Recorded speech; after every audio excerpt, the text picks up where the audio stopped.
But yeah, you can see the.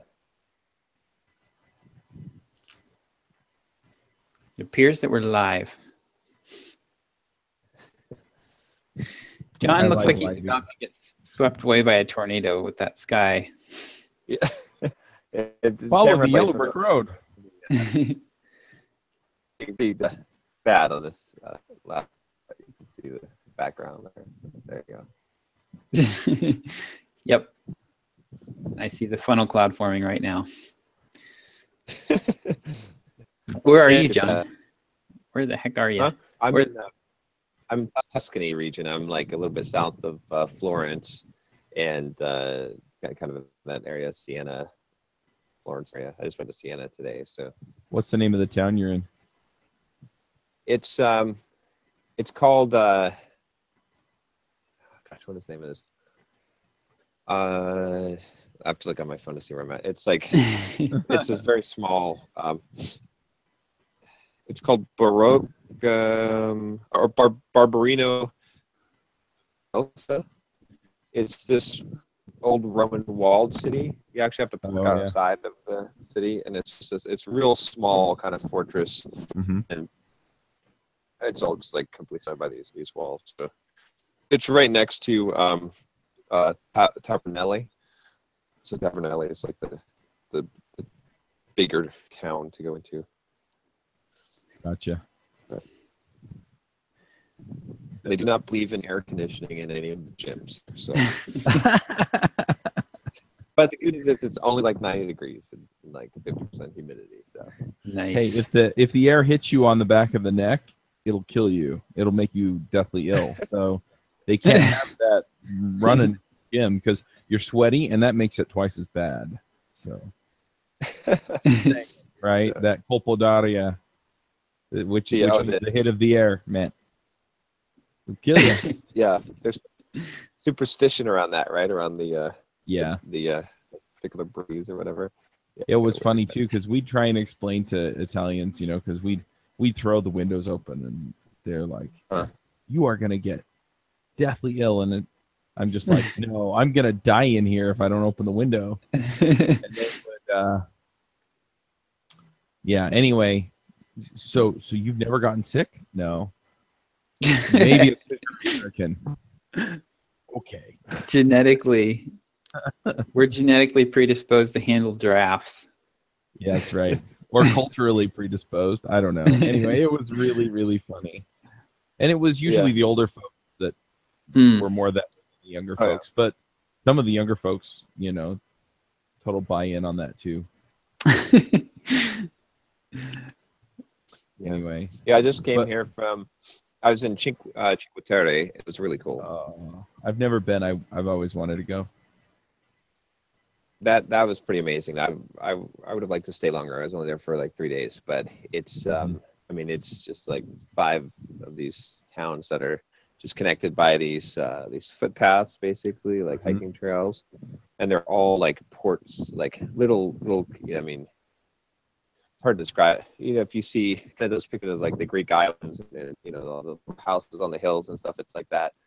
And that was cool. And then you can swim in the the Baltic there, and so there was like all these lagoons and stuff. And then we hiked like 4 hours to go between the cities. We visited all 5 of them, but like to go to basically like 4-hour hikes up all way steep hikes all the way up the mountain. So, but the whole time you're hiking, you're overlooking like the bay, the ocean there.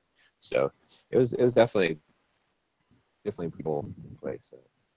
Yeah, that's one of those places I'd love to go to. Yeah. Yeah, and I'm kind of torn too because I keep telling my wife I want to take her back to Italy, and part of me wants to show her where I was. And part of me wants to just go see like Milano or something that I haven't been to. And part of me just wants to go to like Cinque Terre or something where, you're kind of away from all of the crazy hubbub of the bigger cities. And, just be like, we'll come back and we'll see the other stuff later. Like just have a low key, okay, we're gonna walk from this town to this town today, kind of thing for on Cinque Terre. I think that would be awesome. Yeah, that's always the tough thing, like especially when we're thinking about like Italy, because Italy has so many places that you So like much to must see places, right? I mean, like you're going to go to Italy and not go to Rome, right? You know, Rome's not, in my opinion, it's not the most interesting place. It's kind of a hot, kind of dirt city, but I mean, you got to go to Rome, right? You got to see the Colosseum and stuff like that, and then, you know, you've got There's a Venice ton of and- history there, tons, Oh yeah, yeah. and tons of art there too. But it's like the some of those bigger cities are not like the best. Like Cinque Terre is a better place to go, right? So it's like you either choose like to go to places that are more historic and more like sightseeing, or more like relaxing vacation type of stuff. So if you consider hiking relaxing, but I like the outdoor stuff actually. Most of the traveling stuff that we've done, I've really like the hiking and the outdoor kind of stuff the best. So rather than the city. Yeah, and out near you, I seem to remember there being a pretty awesome torture museum in San Gimignano. I did go to it. There's one. I thought it was. I saw signs in Siena for it. But Oh, it could have been in Siena. I don't remember. Instrumenti Tortua. Yeah, something like that. Yeah, I lived in Arezzo, which is about hour-ish from you. Oh really? Oh okay. Yeah, it's out toward the east from Firenze. It's been nice to be in some of the smaller places here because there's more people that don't speak English, right? So I get to practice my Italian. Whereas in like some places like in Rome and stuff, there'll be like engage me in Italian, right? They want me to actually just speak English. They're like, yeah, get on with it, man. Come on. The other thing like, oh, that's is cute. that Italian. Okay, that's cute. Now let's go. if you're looking for a cultural experience, getting out away from the big tourist areas is good for you too. Because they kind of cater to Americans there, and they don't really force you to experience what it's like in Italy. So you can stay in hotels and go to the museums, and you don't really get to see what it's like for people that actually live there. True. All right, so what's been going on? Well, I traveled this week too. I went to Las Vegas. Oh yeah. how'd that go? You're alive, so I am alive. you and your father-in-law didn't get into too much trouble. No, he went and ripped parts off of cars, and I went and talked to people about tech. So, Nice. Yeah, I've got a good stack of business cards of people to reach out to. And some fairly large companies were there. And when I started talking to them about what I do and sponsorship, a lot of the reactions were very positive. So some of them were more along the lines of, hey, let's get you on the show as a subject matter expert, talk about what you do. But then a lot of them also were really interested in sponsorship, either from the standpoint of, we have this DevOps tool that makes it so developers don't have to worry about operations, or sponsorship because, well, hey, our tools don't just work with VMware; they also work with AWS and stuff like that. So, and that was pretty nice. So, and then there were some companies there like IBM and Lenovo and stuff like that, and I talked to them, and they're like, this is our marketing person, and marketing person's like, I would love to talk to you about how we can give you money. So there you go. Anyway, it turned out to be a positive thing there. And I think we're going to get some really cool guests out of it as well. So super positive that way.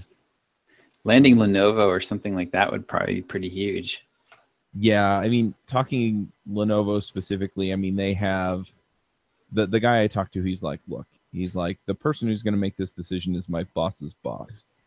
And she wants to see numbers. And I'm like, well, I have some numbers. I don't know if they're all the numbers she's going to want to see. But I said, I can probably give her enough numbers to at least convince her to try it. And he's like, well, as long as I keep asking you for information or they decide to send you a check, it's a good sign. Nice. So yeah, and then they get credit for doing the referrals and things like that. So, yeah, it was a really good experience. Talked to a lot of people about a lot of interesting stuff. Kind of makes me wish I had a DevOps podcast because I could probably line up sponsorships to that really easy at VMworld. Well, you could definitely get one together. It's not a bad idea. I know a Yeah. guy. I know this guy who's really good at starting podcasts. Yeah, I could do you know, I'm going to do a Kickstarter for the React and Elixir, and I keep talking about doing that, but I'm actually going to I sat down. It was funny because I was getting overwhelmed by all of this stuff I felt like I needed to do. It was like, oh my gosh. And so and I had written it on the whiteboard before, but that Yeah. it was just broad strokes, and so it's like, oh, I've got all these big things to do. So I actually got into detail in a notebook that I have here, and that has really helped me get kind of the visions and ideas together. So now at this point, I'm actually just going to put it into Asana and delegate parts of it and handle parts of it. And yeah, so we'll get all that done. Some of the stuff is podcast stuff, and some of the stuff is sponsor stuff, and some of it's conference stuff. So we'll see how all that goes.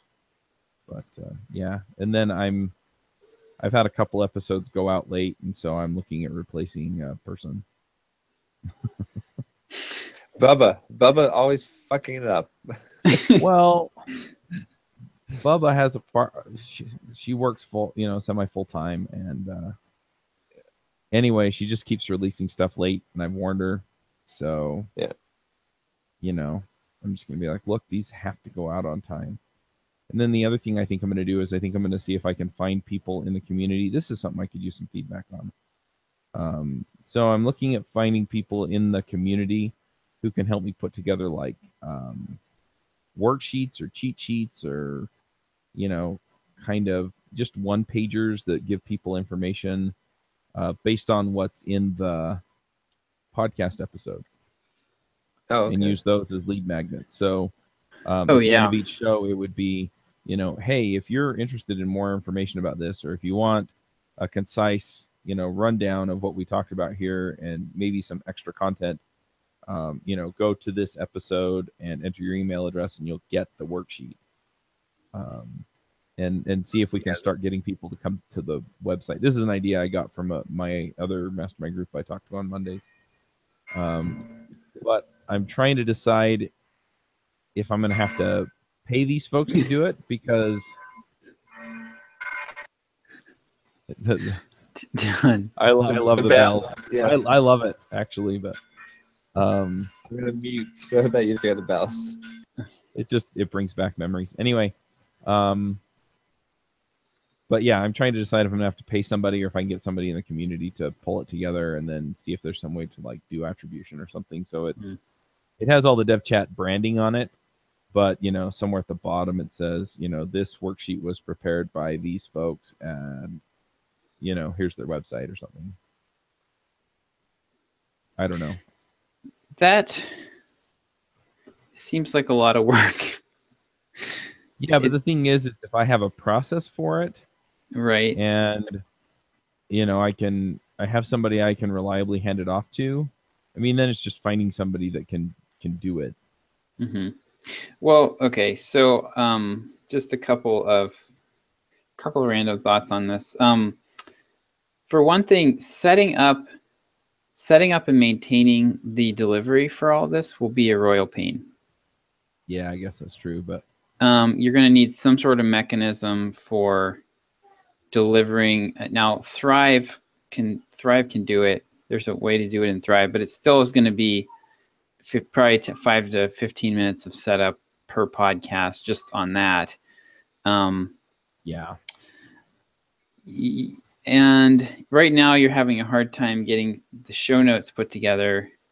So this is like another thing to coordinate. And I mean, what I would start with would be to go back and like, if there's 10, like look at your top 10 episodes for either, month to month downloads, or like if there's 10 episodes that get really great organic traffic, then yeah. that would be worth it. And you could even consider going back in and editing the feed, like the MP3 on the feed, and talking about it at the end, or talking about it at the beginning, or something like that. Yeah. That would actually could be potentially high value, and it would be an interesting way to test out the idea. But if you're only getting, like, if you go into your Google Analytics and you see that on an average, a podcast episode page gets like 200 hits or 300 hits, a month, or possibly even ever, then that's a ton of work for virtually no benefit. That's true. So, and what I would try first actually is a more generic lead magnet before you do the targeted one. So just to see if you get any kind of opt-in, if it's working. So have some kind of thing that is going to kind of broadly appeal to that audience. Test out with one podcast, probably your most popular one, and be like, and give away something, the best of the show, the best tips from experts in JavaScript, Java, or whatever it is, and put together that thing. And then just plug that into every episode, like for a while, and see if you're getting takers on it. If you're getting a good uptick on it, if your conversion rate on that, if you're getting like nothing, then don't even bother and do it. It'll be better when they're specific targeted, but that would be the first place to start, and then see if you actually get any traction, because then you don't waste the time, building this whole process. Because what happens if you build this whole process and then you do this thing and you do all this work, and then you turn it on, and then it's like, oh, hey, good, we're getting one email address per week. Right. Yeah. Exactly. That makes sense. Do you have like a generic call to action about get show notes? Yes. Well, not on the show. Okay, that would be interesting to try. Also, that's even one step more lean than what John's suggesting. Just tell them what, to get show notes for this episode, go to javascriptjabber.com. Yeah. Yep. That's an idea. I'd also like to just pull together. I'm going to add to my process on production at the end, just to email the guest and say, hey, your episode's out, here it is, and here's a link to tweet it or whatever. Yeah, that's a good idea, I think for sure, because then I can leverage their social media presence and their reach. The other thing that might be interesting to try would be putting in the first line of your show notes, when they go up on the feed, having some kind of subscribe call to action, like email. Click here because to get show notes via email. Because with YouTube, that first, that's where we get virtually all of our traffic, is from that first line of the description. So you could probably hack something like that together, so you'd get, if you're getting thousands of people checking out the podcast in iTunes and whatever, then I like that. I like turning that into it's free. You're getting free traffic, so you might as well try to skim off a little bit of it. Yep. No, I really like that. So I'll have to look at that as well. One other thing I thought I would be worth mentioning. I did one of those virtual summits last week, and the guy he has a podcast for podcasters. And we were talking about giveaways, and he was talking. I think this is this is a John Lee Dumas trick, but he set up a giveaway to get reviews on iTunes, where he was, you had to enter, and then you had to send a screenshot of the review that you left. So you'd subscribe to the podcast, and then you would enter it, take a screenshot, email it to a certain address, and then that would be what entered you into the giveaway. I don't know. You might not be struggling for reviews at this point, but depends on the show. Yeah. I thought that looked pretty slick. I don't think there's a way to automate it, but if you used a certain email inbox or something, you could pretty easily automate that. Set up a Zapier task or something to pull people into a spreadsheet. Yeah. Well, and then it just emails them back and says, by the way, I'm adding you to my list. Yeah, there you go. Congratulations, you received a free subscription to devchat.tv. Well, essentially what it would be is it would say, basically, you left a review for Ruby Rogues, so I'm subscribing you to get the show notes for Ruby Rogues. Yeah. And I don't think that's, way outside the realm of reasonability. So. No, I mean, someone will think it's out of it, and they'll send you. Yeah, someone certainly will. Oh, well, there are always people like that. It was Yeah. funny. I was listening to a podcast episode of Code Newbie, and this woman, she wrote a bunch of blog posts like every week, breaking down some computer science topic, and she was getting hate mail from some people for it. I was like, who cares? I mean, if it's not at your level, then just ignore it. But Right, yeah, yeah. She was getting there hate will mail. always be haters. She was getting hate mail for just for writing blog posts. Yeah, people were getting on her case either because She knew what she was talking about. She didn't know what she was talking about. She's making Nice. this. She's Yeah, but confusing people. She's giving them the wrong information. yeah, but they were well put together, and a lot of them Yeah. really were just, this is way basic. Why are you even writing about it? Or Yeah. and it's just like, well, Classic. obviously it wasn't meant for you, so Right. Exactly. Yeah, it happens. That's the whole. Yeah. It's frustrating too. Actually, I get a lot of that because people are like, because people always ask me about writing a blog, and they're like, "Well, I'm just starting out. I'm just a student, or I just got an email from this 15-year-old Brazilian kid, like perfect English, also." mhm. And he was like, yeah, whatever, put stuff out there that's no good, or that it's not right, or it's, I shouldn't be teaching other people, right? Yeah. And it's because of these idiots that, like, you know what I mean? Yeah. Like, so I always tell them, no, just put, like, as long as you come at it, like, I mean, there's sometimes, I mean, as long as you come at it from the perspective of, like, I'm starting out, and this is what I think about this, and this is what I discovered, and Mhm. I could be wrong. I welcome your feedback. That's totally fine. I mean, you don't have to know all the answers to be able to put it out, but unfortunately, these jerks come along and make it. Yeah. Well, Yep. and sometimes they just don't have anything better to do, and so they write dumb crap. Well, your video was not up to the level that I wanted it. Like, whatever. Your free video. Yeah. These are the really successful people in life, right? Because that successful people. I mean, I don't even have enough fucking time to answer my emails. So I can't Right. imagine having the time to go and sit on people's YouTube channel and put nasty comments or on their blogs, right? Like, Yeah. Yeah. That write reminds essays me. on their blog. One other thing that I wanted to kind of dig into with you, John, is, you have, is it Rodrigo that's answering your emails? Or is it Yeah, somebody he's doing else? a lot of it. Yeah, Rodrigo, usually, yeah. I'm just trying to figure out the right balance for that because, Mandy had access to my email at one point, and I've given access to some of the other people that have worked for me before, and then I can't email anybody about them, right? Without saying anything. Yeah. And then the other issue is that my business email and my personal email kind of blend because I have everything going to the same place. I should probably just split that up, but yeah, I would definitely.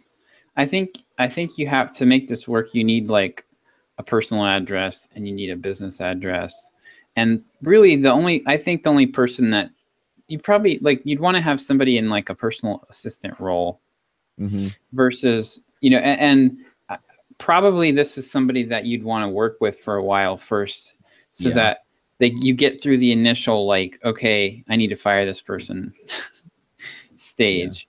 And once they've proven themselves, then that would be something. Like, we didn't give Rodrigo access to John's email for a while, I don't think. Right. Yeah. It's I mean, it's a tough one. Like, the other thing I've got a bunch of thoughts. Is setting up like a help at devchat.tv and then just forwarding it over and saying, you know what, because I don't have a problem doing that either. Yeah. Yeah, Saying, hey, one of my big Yeah. tasks that Go ahead, John. I'm going to revamp email.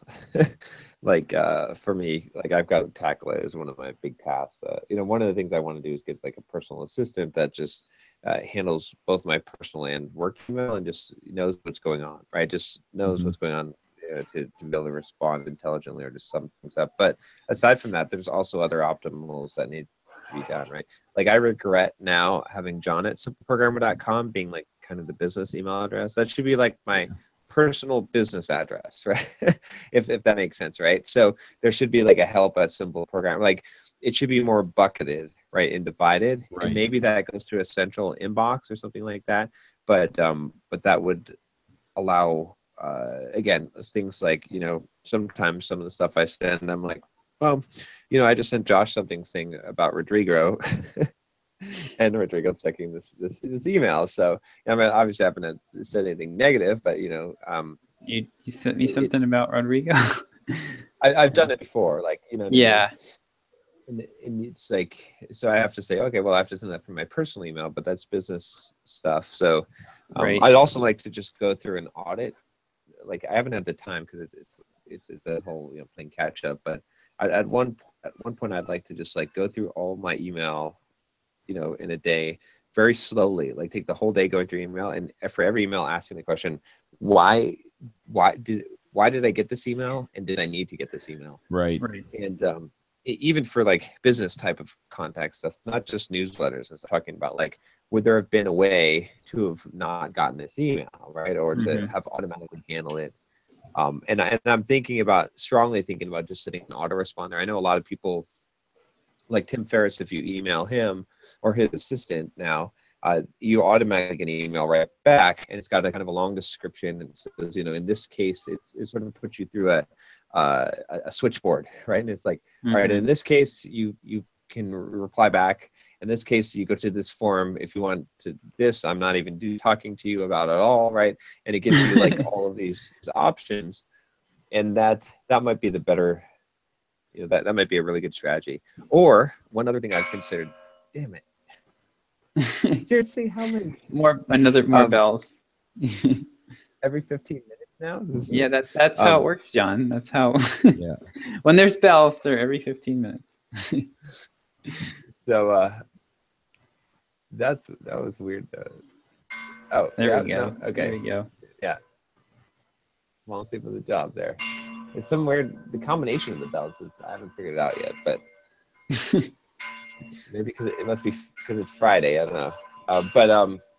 The other option is what's his name? The guy that wrote that really famous computer science book, the algorithms guy. He hasn't even finished his whole not Erbstutter. You know what I'm talking about? The algorithms guy, real famous for algorithms. Science algorithms. I can't think of this. The Art of Computer Science. Knuth. Oh, okay. Yeah. He doesn't have email. He doesn't. Not only does he not have email, but I was reading that he checks his. I think that he. Oh yeah, he only checks every 3 months. Oh my gosh. So if you want to get in touch with him, it's a 3-month delay. And not only that, but he wrote LaTeX, right? So what he does is he doesn't fix bugs in LaTeX for 3 years. 3 years, all the bugs come in, and then in like a week period of time, he fixes all the bugs from the 3 years and then releases a new version. So it's all about like managing the batch, right? So, the idea was that it's like it's totally reduced, so he doesn't have to spend any time in email or answering letters or correspondence or anything, right? Only every 3 months, and he doesn't spend all this time working on the bugs. He can just focus on his research and the important things. And so I think that's a little extreme, but there might be a batch size that works. That's for email. So email is a very difficult problem. Like I don't think anyone's really solved it well. Nice. Yeah, Dan Kennedy does fax only. See, that's So- a lot of Bill Murray does fax only as well. Like that might be, I don't know. I mean, you got to. That's not good for. It depends on where you're at, right? I mean, I think that there's some medium in between there. I don't know where it's at though. Like it might be Yeah. the autoresponder, or it might be like, just hiding your email address so much, or having an assistant that just that just looks at emails and only responds to ones that are important, or maybe having like a second pass system where if someone emails you, you send them back an email that says, I'm not responding to this unless you email me again. I don't know. Or you just delete it until they email you again. I don't know. So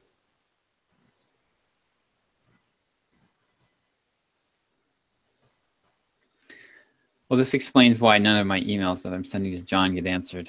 So, but I do answer all of the Nigerian guys. yeah. Oh my gosh. By the way, I got a voicemail from the IRS Oh. saying computer voice, and Oh.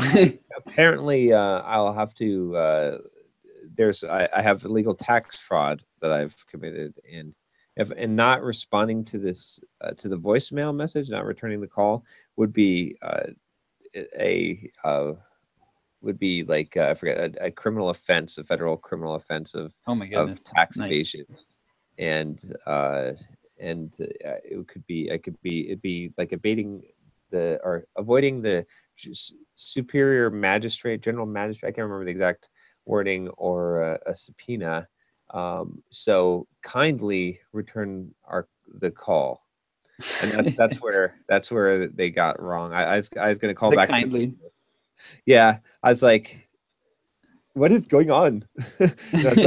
like I was thinking, because obviously this message came from India, because you said kindly. I was gonna. They didn't answer the phone. I actually called them back and they didn't answer the phone. But I was gonna be like, look, dude, I know you're in India, because no one would ever say kindly.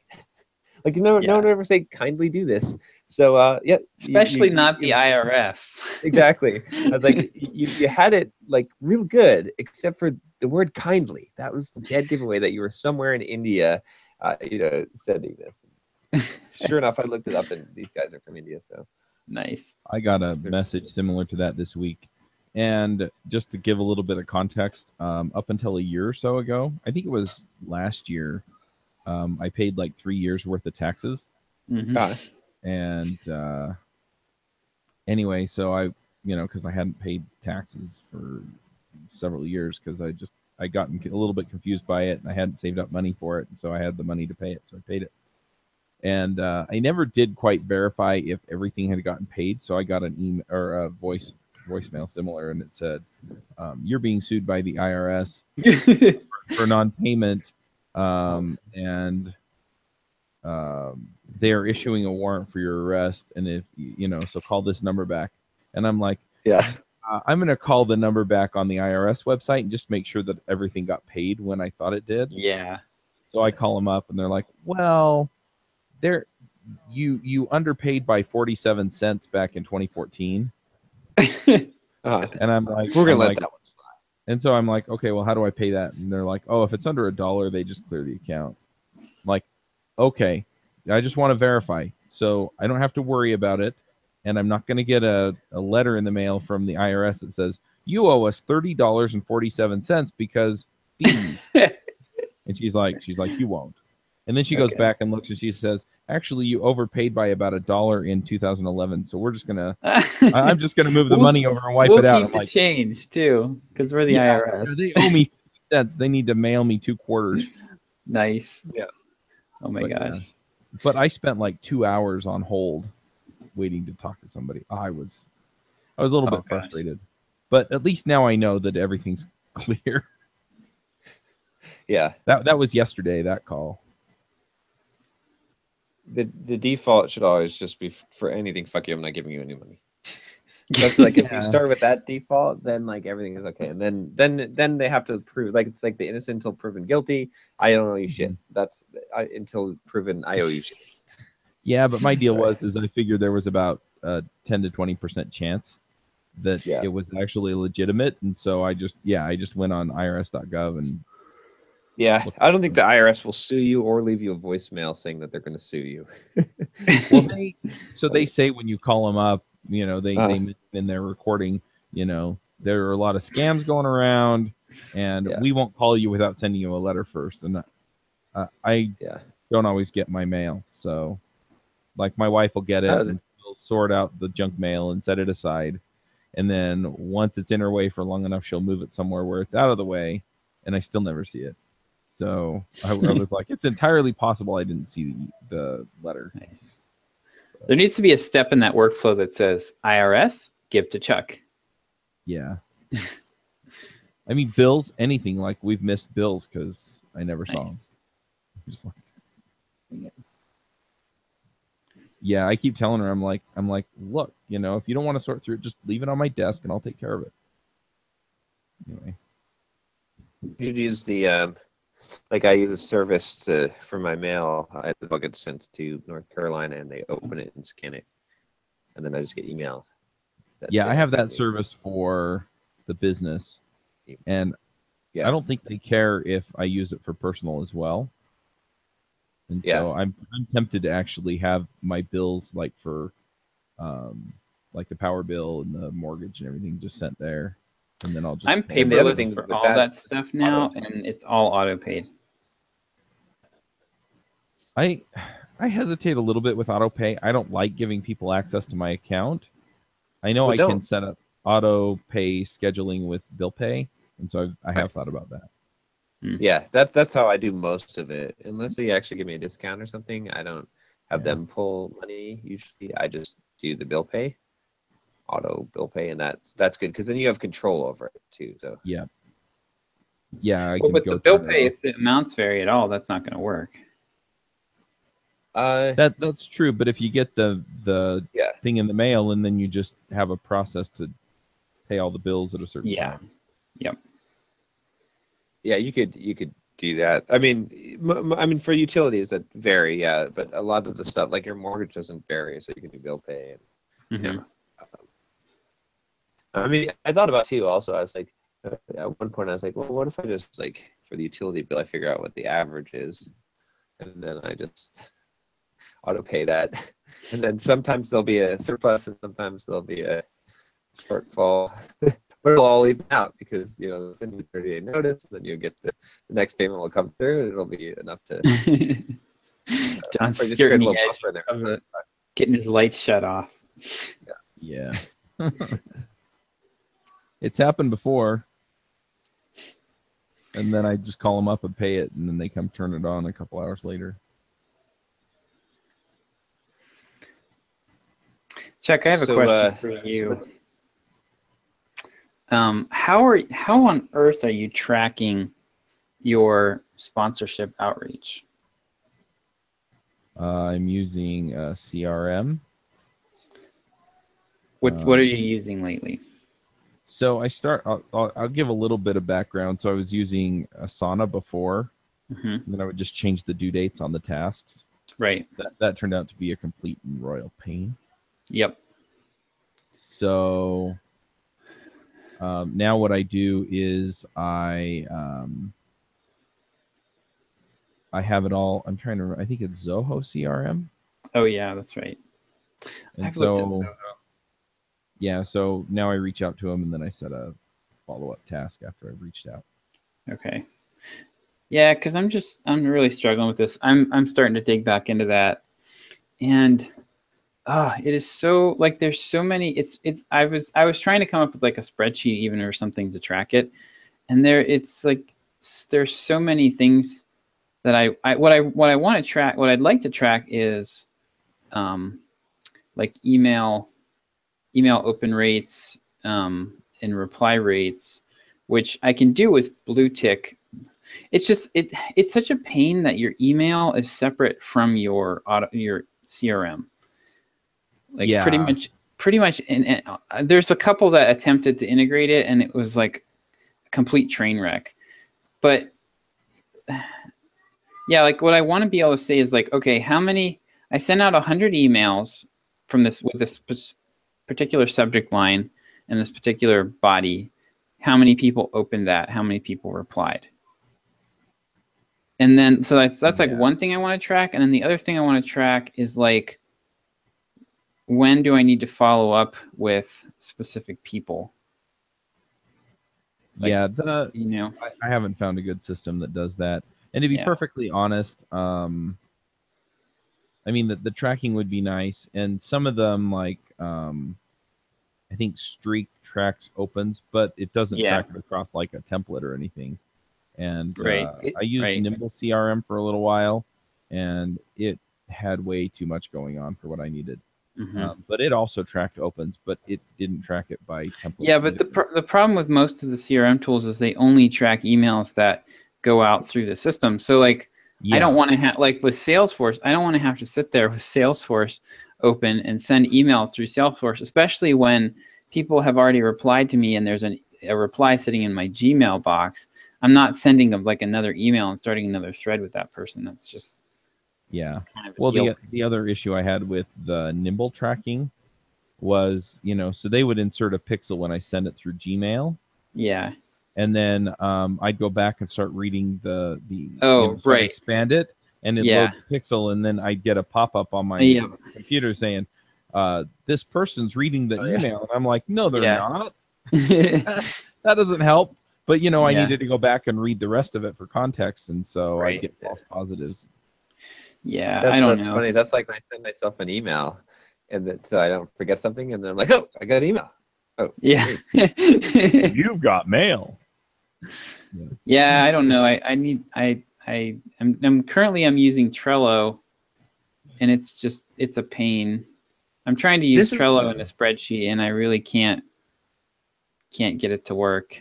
Yeah, I'm starting to be a little bit disappointed with BlueTick. I mean, I like the automation part of it, but it doesn't do enough of this kind of thing where, I really want the tracking. I want it too, because then it's like, this is working, this isn't working. And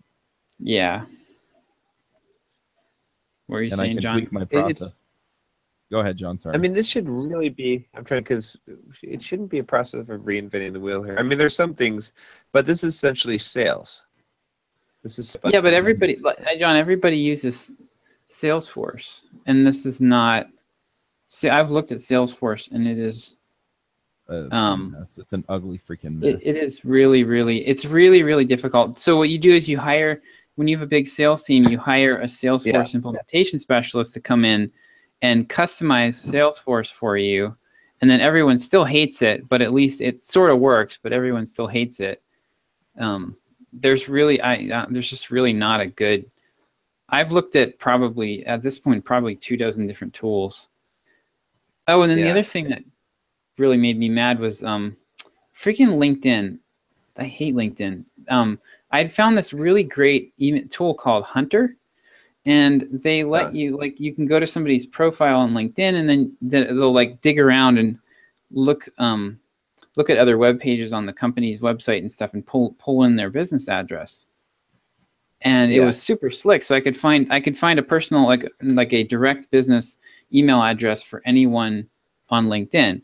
Well, so I go to do it today, and they're like, we're no longer, the pop-up says, we're no longer showing email addresses on LinkedIn. Click here for more information. And I was like, on August 31st, which was yesterday, we discontinued LinkedIn support. And I was like, oh, LinkedIn is so aggressive about they don't want anyone doing anything with the data. Like, they are super aggressive, and they're Twitter's gotten a lot more aggressive too, but LinkedIn is 10 times more. Well, because it has the email address.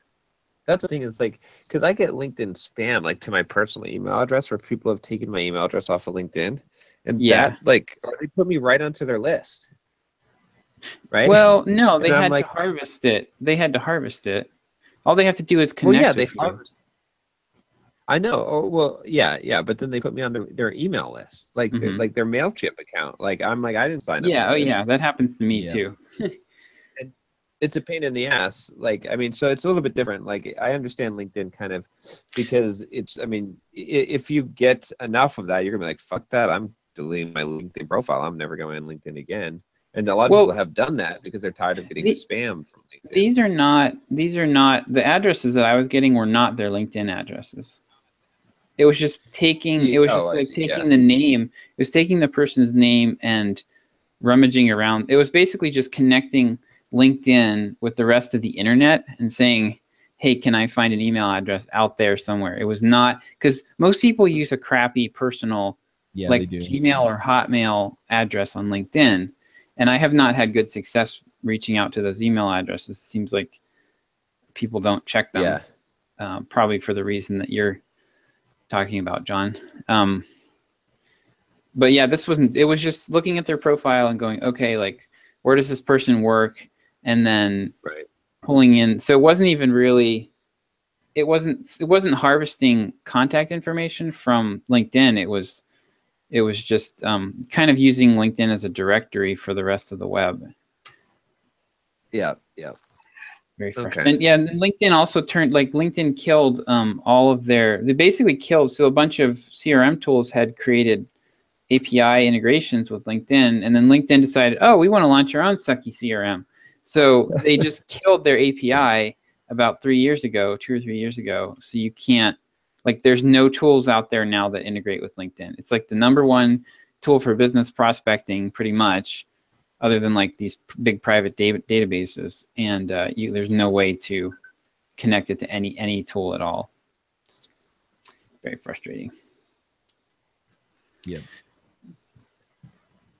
Well, and I've also used some browser plugins that, allow you to do a bunch of stuff within LinkedIn, as far as like checking people out and stuff like that. Yeah. And when they find them, man, they go out of their way to mess them up. They must have like a whole team doing whack-a-mole on that. Yeah. Like, just like looking for all the tools out there and breaking them. They just lost a court case. I can't remember. I saw something where they kept on suing people for screen scraping. Mm-hmm. And a judge just ruled that no, you can't do that. Like, it's because you know what they're doing? They're suing people for unauthorized computer access, right? That whole hacking. Oh, The standard. okay. And that's not.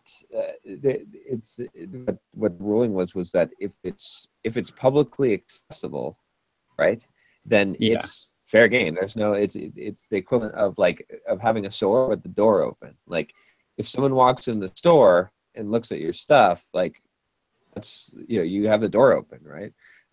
Same thing there, but they said that, if you're scraping something that wasn't publicly accessible, then yes, that's unauthorized computer, that's intrusion. But so I think we'll see that. I think I can't remember exactly the thing. They had to only allow people to do it, but stop obfuscating it to make it impossible to do or difficult to do and break. Well, that would be nice.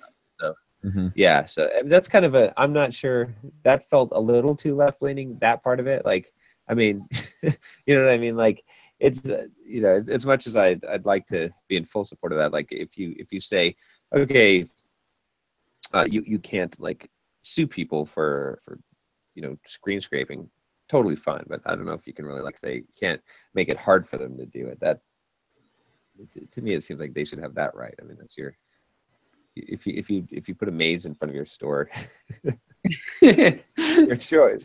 Yeah. Right. Yeah. So I don't know. I don't really have. I mean, I kind of have a rough idea.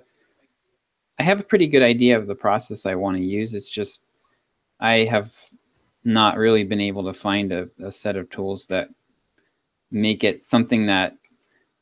Ideally, I want it to be something that I can spend, carve out a couple of hours a week and just hit it and then be done with it. But I don't know. Like, it seems like there's just too many moving parts. Yep. I think I'm just going to have to hack it manually for a while and see kind of fumble through it and see if there's pieces of it that get a better idea of what my actual requirements are.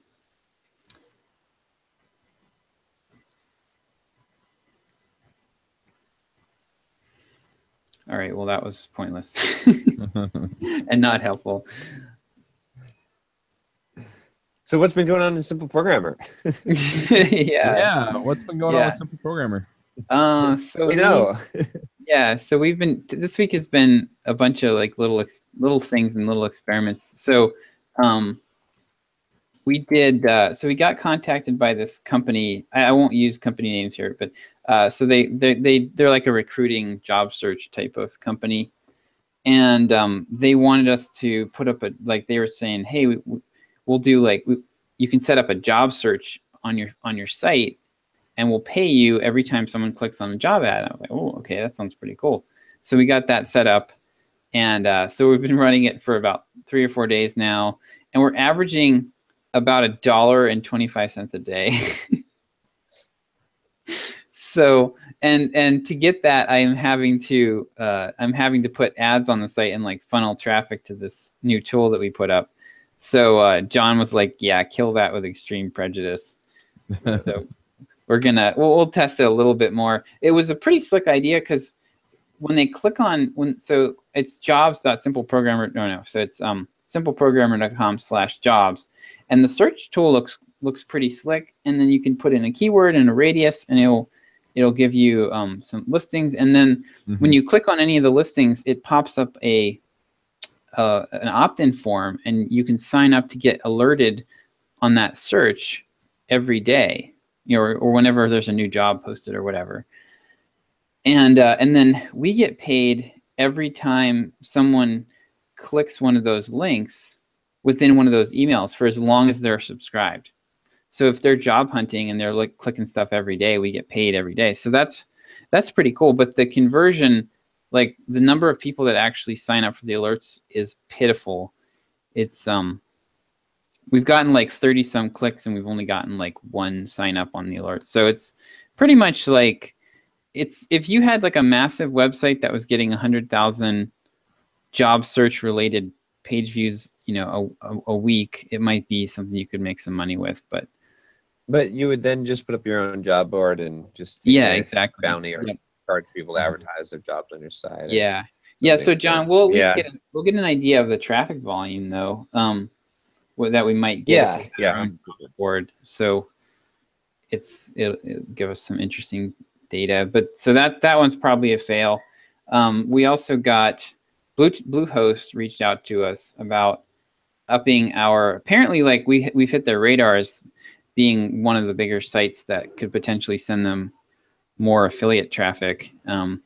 So they reached out to us, and then they bumped up. So I met with them this week, and they created this branded landing page for our traffic, which has a photo of John and the Simple Programmer logo. So it's like customized for our audience. And then and a bunch of GoDaddy girls with register your domain as well. And then there's like Adobe Flash, and like you're sitting on the page, and then I wave at you, and then my teeth flash. It goes like there's like a sparkle on my tooth. So nice. No, that's not Flash anymore, John. That's all implemented in CSS. So that's right. I know, but this is done in Flash because we need to have the good stuff. But yeah, so I put up another ad, like I put up an ad on the blog to promote one of the blog posts that talks a lot about Bluehost. And then so we're driving more traffic to one of our blog posts, and then we put up this co-branded landing page. So I'm pretty optimistic that we're gonna, we should see and then they increased our bounty, our affiliate commission per sign up. So that should move the needle a little bit for us. I'm looking forward to that. So they're gonna, I think Bluehost. So I sent John numbers today. I was like, all right, well this recruiting, this job page, currently we're earning between 1 and 2 cents per page view.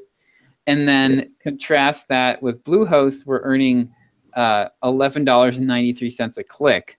So maybe we should probably devote that space to promoting Bluehost. Maybe. Yeah, maybe. Yep. So that's fun. Our sales, man, I don't know what happened. I think it's just August. We started off the month really, really great, and I was thinking we were going to have possibly a record month, and then the last half of the month it just went in the crapper. Well, the book is what made the first part of the month. Well, I mean, I'll have to go back and pull.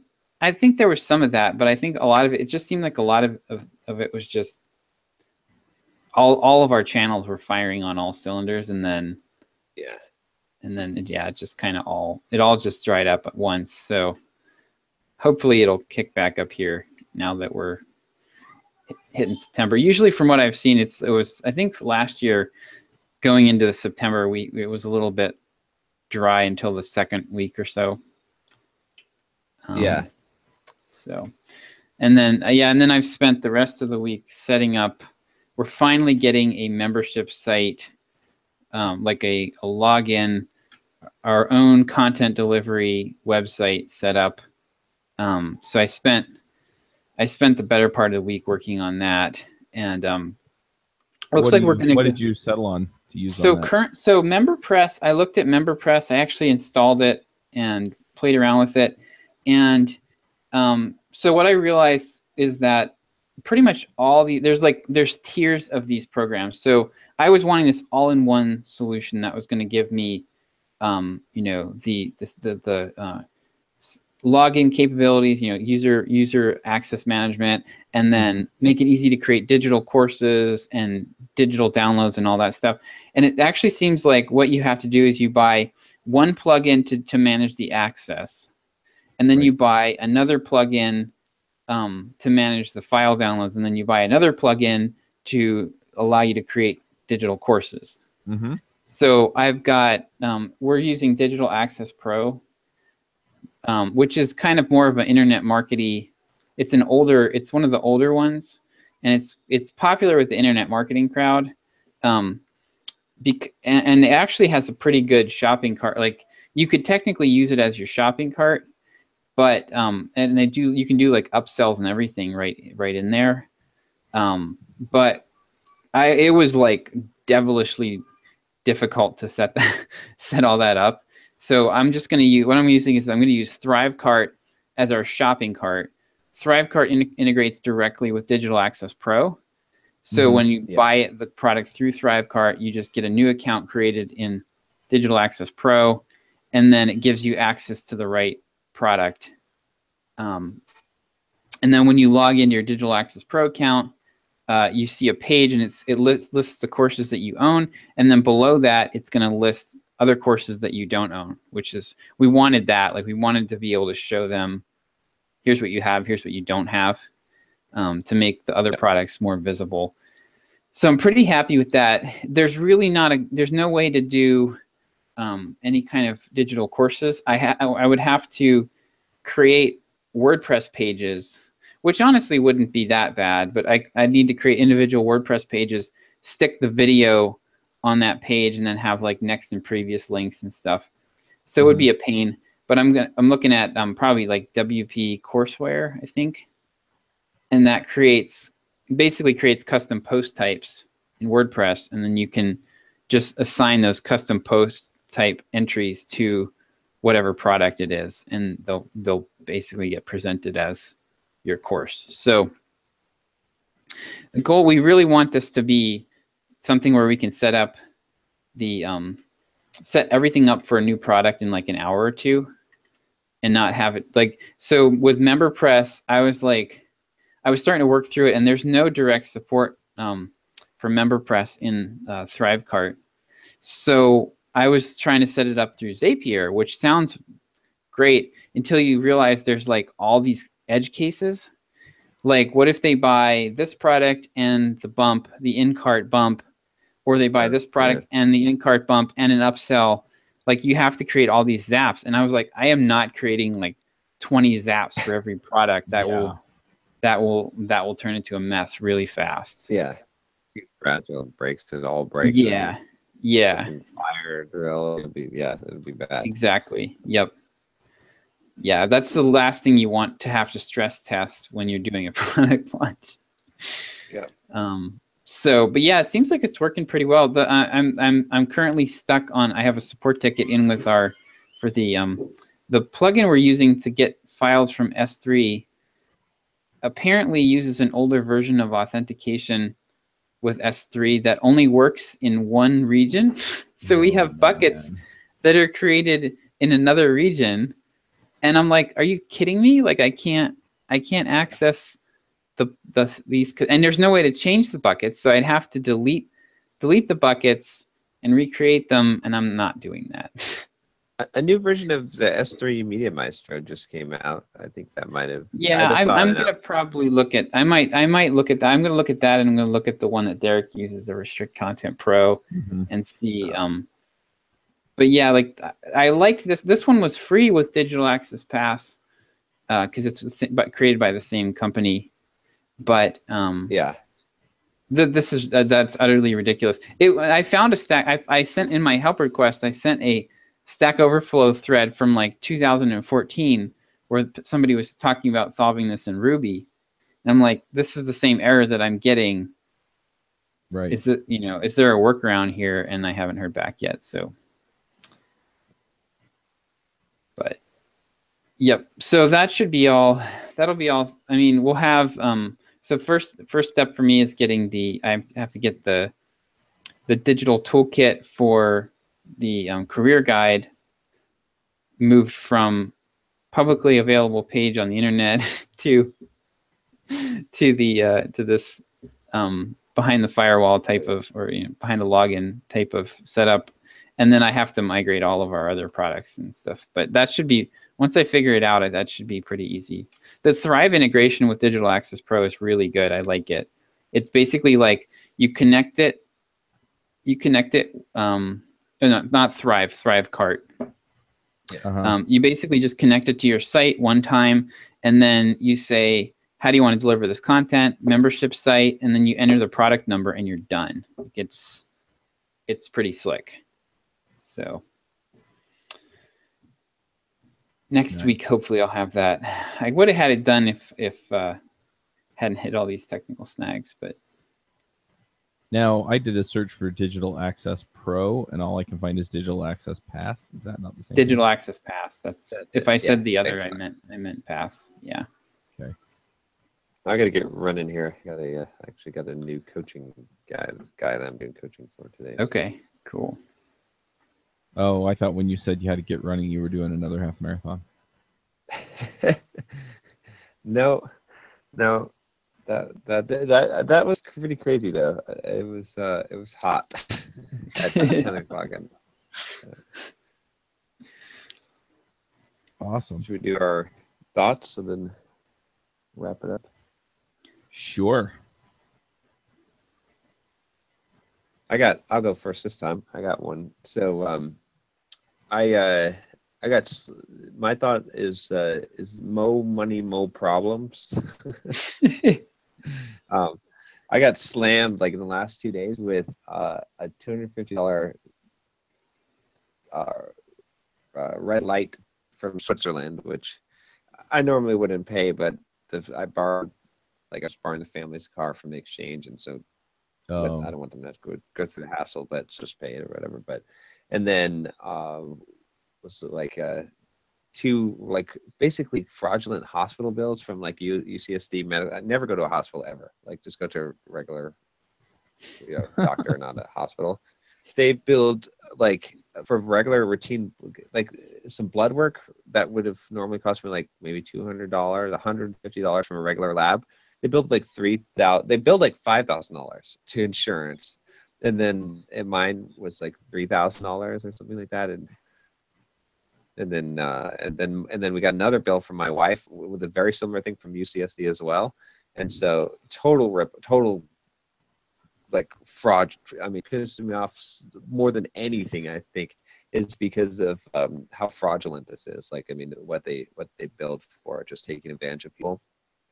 And so obviously I'm fighting it. And then like in one of my rental properties, there was some rain or some like plumbing thing, and it was like $4,000 worth of repairs. And then the one next door, the very next day, $6,000 worth of repairs with mold remediation. So basically like looking at like $15,000 of unexpected bills in like 2 days, basically. And so, yeah, so more money, more problem. Basically, like, you know, I was just thinking about the idea that like one of the things that goes along with anything, like any kind of success or money that you make, or, you know, you're always gonna have more problems, right? Like, and it's and that's where it's like, that's why, you know, I've said on this show many times that it's all gravy, because you gotta kind of have that attitude, because, you know, just like that could really like ruin your week.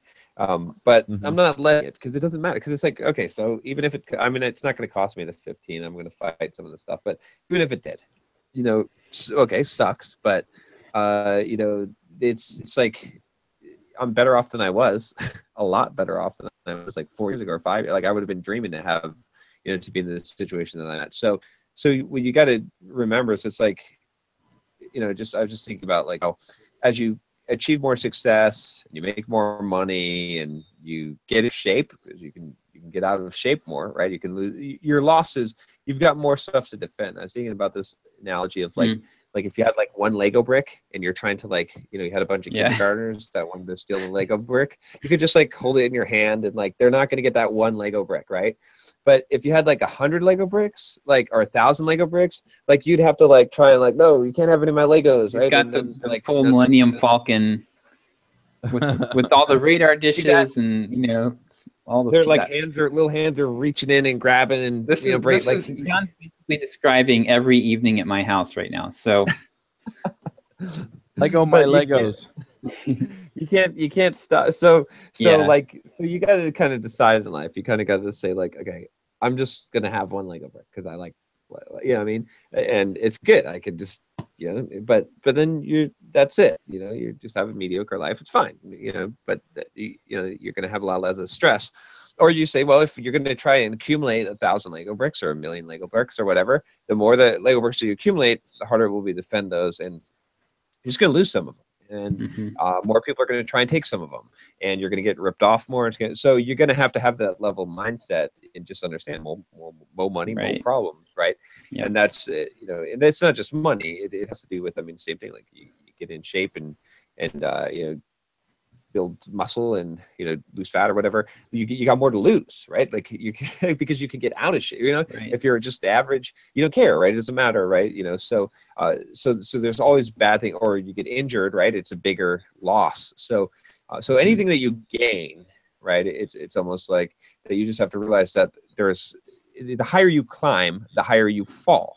It's just part of the thing. And so, you know, you got to not be afraid of height. And so I've just kind of tried to be living my life that way, because I mean, it only gets worse. It only gets worse and worse. I mean, the more stuff you have, the more that you're going to get. And so the more surface area for attack, I guess, you know, as if I can throw in, I think that's my 6th analogy in this statement, but yeah, when it comes down to it, you just got to have the stoic mindset and just realize that this is the truth and this is how it works. And you're still better off. I mean, to me, in my mind, I say, well, you know what? I'd rather have all these problems and have a higher level of success than to not have any of these problems and have a less level of success. I still net better off. But the thing that determines whether you're better off or not is the mindset that you apply to it. So if you're willing to say, you know what, easy come, easy go. Well, hard come, easy go, right? I'm just borrowing this stuff and I have to give it back later. Then that's the mindset that you've got to have for it. Otherwise, you know, and it's kind of funny because you hear about, I mean, the people that like jump out of windows, right, and kill themselves, or jump off of bridges, right? They're usually the more successful, or kill themselves. More people kill themselves, or, you know, whatever. You hear about you know, someone who had a bunch of money and they made a bad stock trade, or the market crashed and they could have jumped out of the window, right, and see if they could fly like a pigeon. And but that happens more so than people living in poverty, right? So it just, you know, not that people in poverty don't ever, you know, off themselves, but I'm just saying, like, you got to realize that, like, it's stupid, right? Like, if you're going to go for success and making money and accomplishing things in life, then you've got to have this hold on to everything loosely mindset. Otherwise, it's stupid. Otherwise, you should really just be living a really simple life and just, you know, and not worrying about any of the stuff and not trying to achieve anything, because that'll be a better life than one where you're successful, but every single legal that you use, you know, hurts you. So there you go. That's my deal.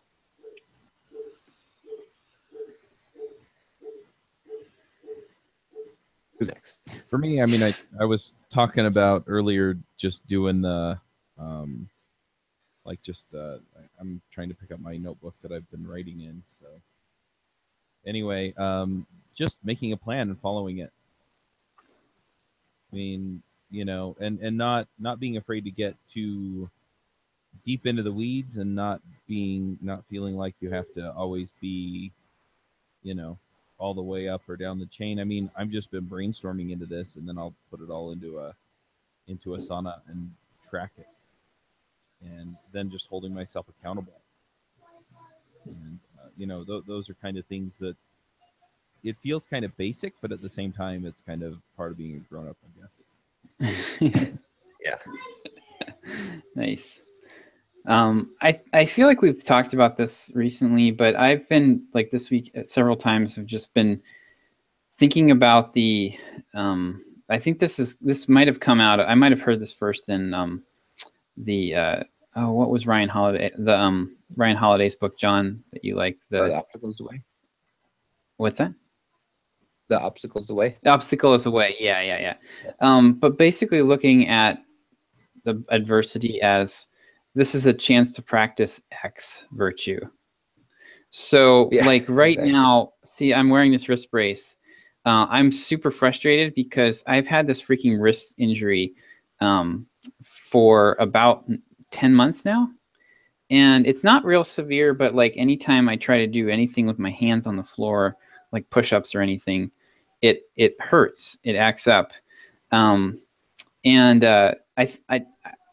injured, I actually injured my wrist zipping up my fly, not a joke, in like last October or November. And I'm just really frustrated because nothing seems to be working to heal it. I'm probably going to end up getting physical therapy in the next couple months if I can't get it straightened out. But I'm looking at that. I'm like, okay, this is a chance to practice patience. This is a chance to practice, you know, reining myself in and dialing it back so that I'm not continually aggravating this injury. You know, and that's a virtue that I can apply in a lot of other arenas as I develop it. So, you know, it does make me want to put my fist through the wall at times, but if I use that mindset, it helps me get through it.